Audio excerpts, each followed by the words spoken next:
नमस्कार साथियों, एक नई लर्निंग के साथ हाजिर हूँ और आज की इस लर्निंग में एक ऐसी कंपनी की चर्चा करेंगे जो कंपनी सिक्योरिटीज़ मामले को लेकर के, खास करके मैं कहूँ सिक्योरिटी के अंदर एंटी वायरस सिक्योरिटीज़ में अपने एक दिग्गज कंपनी के तौर पे उभरता नज़र आया है और लगातार उभरता नज़र आ रहा है और उभरता जा रहा है। मैं इसका बात क्यों कर रहा हूँ, क्योंकि कंपनी है क्विकव्हील, जिसके बारे में देखा है तो अक्सर कंप्यूटर के अंदर, लैपटॉप के अंदर और जो एंटीवायरस वाली सिचुएशन होती है वहाँ उसी का यूज होता है। बेसिकली हम भी यूज करते हैं, आपको दोस्तों के बात में हम भी यूज करते हैं इसका क्योंकि हमारे पास दूसरा ऑप्शन नहीं था तो हमने इसका यूज किया है।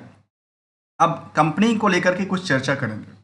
कंपनी को लेकर चर्चा करेंगे जो कंपनी के पास कस्टमर बेस जो 9 मिलियन का कस्टमर बेस है।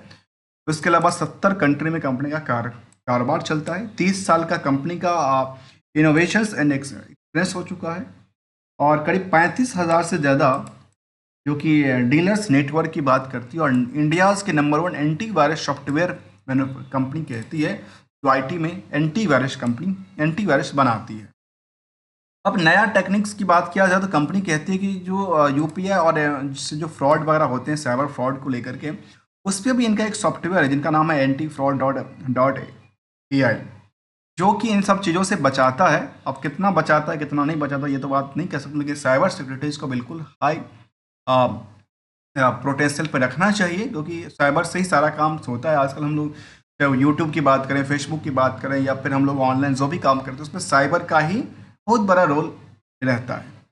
चलिए जानने के प्रयास करते हैं जो इतनी बड़ी कंपनीज की बात करती है, जहाँ पे मार्केट कैप करीब 4,500 करोड़ के आसपास नियरती पहुंचने की कगार पे है। बुक वैल्यू करीब 81 का और intrinsic value near about the 83 का, मतलब ये दोनों आपस में समतुल्यता बनाती है। अब जो इंडस्ट्रियल की बाकी कंपनियां हैं उसके कंपैरिजन देखा जाए तो यहाँ पे भीड़ काफ़ी ज़्यादा है, अर्थात भीड़ के पीछे डिमांड्स ज़्यादा है। डिमांड के पीछे क्या है? क्या इनकी ग्रोथ आगे चल करके अच्छी और हो सकती है, या ये अभी भी सस्ता रेट में मिल रहा है? ये दो ही कारण हो सकता है। ईपीएस की बात किया जाए तो करीब 70% से ज़्यादा की ईपीएस पर अर्निंग पर शेयर की अर्निंग कमाती है। आरओसी और आरओसी में बहुत ज़्यादा अर्निंग नहीं करती है कंपनी, लेकिन प्रमोटर की होल्डिंग की बात किया जाए तो 72% की होल्डिंग प्रमोटर होल्ड करती है। कंपनी बिल्कुल कर्ज मुक्त कंपनी है और करंट रेशियो की माप की तरफ देखा तो 2.7 के आसपास का आता है।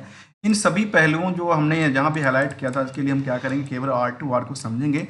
जहाँ डिस्क टू डिकंस्ट्रक्शन के लिए हम क्या करेंगे, फंडामेंटल्स और टेक्निकल ट्रेंड को कवर करेंगे, समझने के प्रयास करेंगे इसकी हर एक एक्सपेक्ट को लेकर के, जहाँ पे कंपनी अपनी ग्रो लेवल को कैसे दर्शाती है, किस हिसाब से इनका पोटेंशियल बनती है। कहती है जो कंपनी लगातार rich the all time high पे लगातार टच करती है, इसको कहते हैं लगातार क्या करती है, ऑल टाइम हाई पे चलती है। तो यहाँ पे देखा है तो कंपनी को क्वार्टर और क्वार्टर डेटा बेसिस, तो यहाँ से लेकर गिरावट था, लेकिन यहाँ से लेकर के यहाँ को देखेंगे तो कहते हैं कि एक ऊंचाइयों पे टच करती हुई नजर आती है और करीब करीब 123% के आसपास की उछाल बनाती नजर आ रही है। ईयरली डेटा की बात किया जाए तो कंपनी पिछले कुछ सालों में तो अच्छा खासा परफॉर्मेंस था, लेकिन पिछले कुछ दिनों से परफॉर्मेंस उस लेवल पे नहीं रहा, लेकिन तब भी करीब करीब 5% के आसपास की कर ली है और EBITDA के अंदर करीब 700% से ज़्यादा की क्या करती है, इंक्रीज करती हुई नज़र आती है। यही इनका डेटाबेस कहता है, जहाँ पे 54 करोड़ से टर्नओवर वाली कंपनी आजकल 70 करोड़ के आसपास पहुंचा, जो कि 80 करोड़ तक टच किया था। प्रॉफिटेबिलिटी बेसिस में देखा जाए तो ये भी करीब 14-15 करोड़ तक के आसपास हुआ था, जो कि पहले कभी कंपनी में करीब लगातार 2-3 क्वार्टर तक नुकसान भी देखने को मिला था। इसके अलावा देखा जाए ईयरली बेसिस की, तो ईयरली बेसिस में कह सकते हैं कि 200 करोड़ से टर्नओवर वाले 13 में थी और आजकल वो 300 करोड़ के आसपास से ज़्यादा की मूव करके चल रहा है। बीच में तो 350 करोड़ तक टच करने की कगार पे था। प्रॉफिटेबिलिटी बात किया जाए तो प्रॉफिटेबिलिटी उतनी बनी नहीं है, हो सकता है कंपटीशन ज़्यादा हो, जहाँ पे ऑपरेटिंग प्रॉफिट मार्जिन बिल्कुल ही ना के माँ बाप बराबर हो गया, 1% के आसपास हो गया, फिर इनके पास 6% हुआ, लास्ट 12 महीने की 11% के आसपास रहा है, और इस तरह के डेटा के शामिल करती है।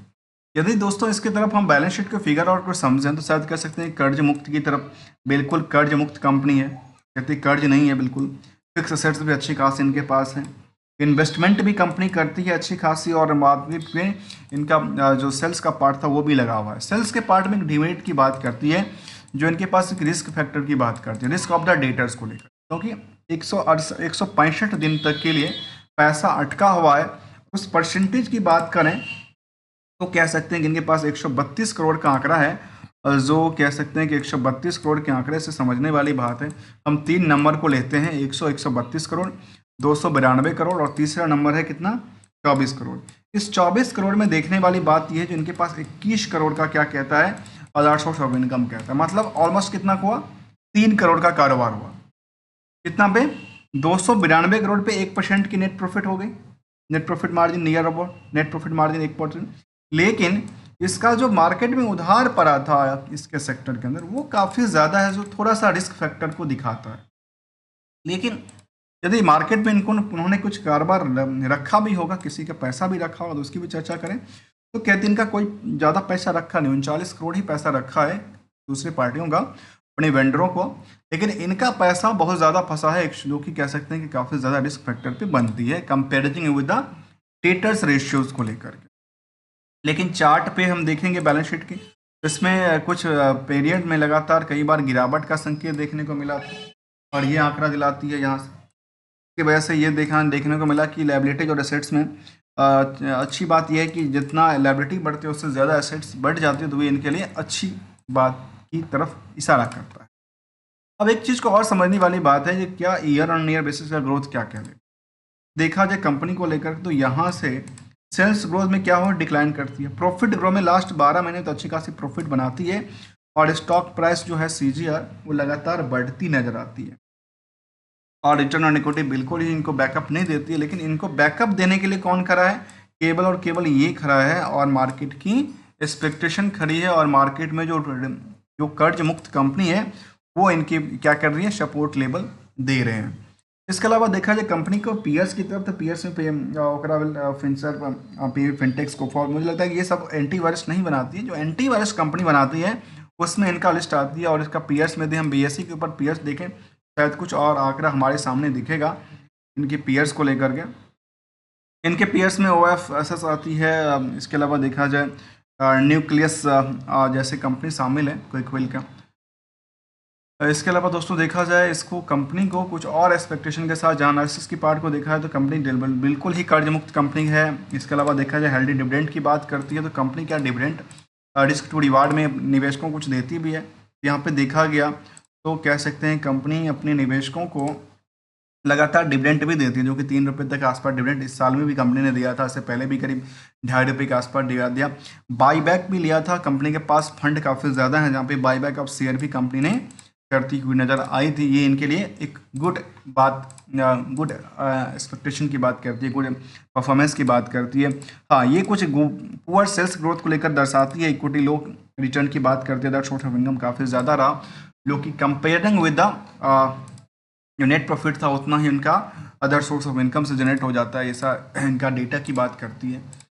चार्ट की बात कहती है कि पिछले लगातार अपनी हायर टू हायर को कहते हैं ऑल टाइम हाई की तरफ भागती नज़र आती है लगातार। और जब गिरावट हुई थी, गिरावट के बाद भी मार्केट में कुछ नई देखने को मिला कि वॉल्यूम बिल्कुल नहीं था, गिरावट थी लेकिन वॉल्यूम नहीं था, अर्थात मार्केट में इंटरेस्टेड नहीं थी, कुछ लोग उसको बेच रहे थे, बाकी लोगों के पोर्टफोलियो में पड़ा हुआ था रिस्क के फैक्टर के अकॉर्डिंग। लेकिन आज वही जो रिस्क फैक्टर था वो आज क्या हो रही है, ऑल टाइम हाई की तरफ भागती हुई नजर आई है, जिसका नाम था कुकी हिल। दोस्तों हमने समझने का प्रयास किया एज ऑन टाइम फ्रेम, यदि रिस्क टू रिटर्न की तरफ देखें तो एक साल में करीब 161% और पिछले कुछ सालों में करीब 500% से ज़्यादा की उछाल बनाई है, जिसका नाम था क्विकविल टेक्नोलॉजी। और इस कंपनी के बारे में हमने समझने का प्रयास किया, रखने का प्रयास किया। जहाँ तक इसकी यदि हम उसकी BSE IT सेक्टर से कंपेयर करके देखें तो शायद वहाँ सेक्टर से पिछले 5 सालों की कंपेरिजन करके देखा जाए तो काफ़ी अच्छा परफॉर्मेंस रहा। एक साल में करीब 150% तक की आसपास उछाल दिया है अभी तक के डेटा बेसिस में।